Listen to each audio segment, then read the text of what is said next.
is this business of Nick Berry saying on-field decision, and in doing so imposing an extra burden of proof on Brian McNeice, who, and I know Brian felt this way because he said it, did think the ball had touched the grass.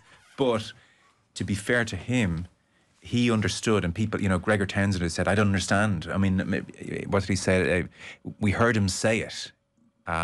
He's the one who changed his mind, so I don't understand his rationale, was Gregor Townsend's argument. But in fairness to Brian McNeice, what he understood was, well, I know what I think, but I need clear and borderline irrefutable evidence, and the pictures are not giving me irrefutable evidence. Therefore, Nick Berry, I'm sorry, I can't change your on-field decision, even though ...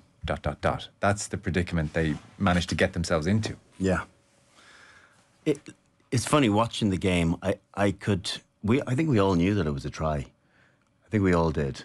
But that the ball was down. Yes. Right? Not that it was a try, that the ball was down.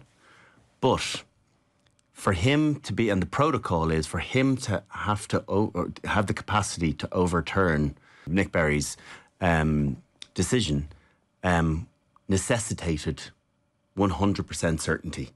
And it depends on where you're coming from. Some people will say, well, that was the visual of what we saw was 100% certainty.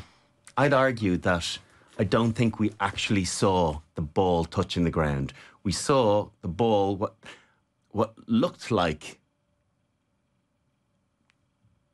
touching the ground, but 2/3 of the ball was the visual. Yeah. That the bottom third we couldn't actually see, which seems crazy that you can't work on the basis of the probability around. I think that's a try. Yeah. And maybe some referees and some TMOs would say, well, that would have been good enough for me. But I think on the basis of protocol, he may have been right, which makes a farce of the law. Yeah. We were wondering, I think you've reached out to actually double check with somebody who's very much in the know in this world.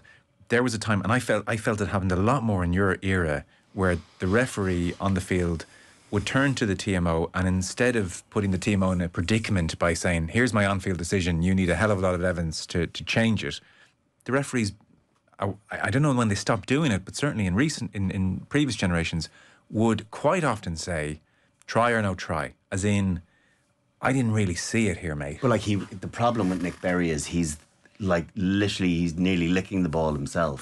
Would you think he's literally 2 yards away? So maybe he felt the pressure to do it. But would you think worse of him if he had said, I can't see it? I don't know.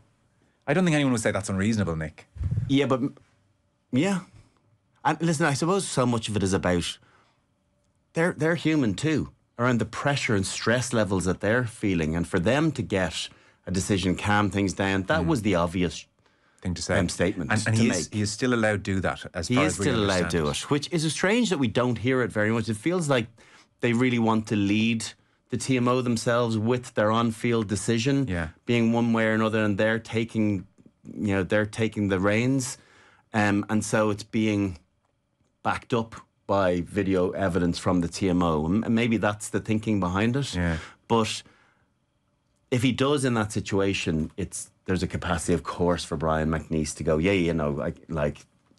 it looks like there's a try there for sure. Yeah. But when you say it's no try, I can't see it to try, you have to have 100% certainty. And I think from a neutral point of view, which I can understand why that there's something, but it might be 0.5%.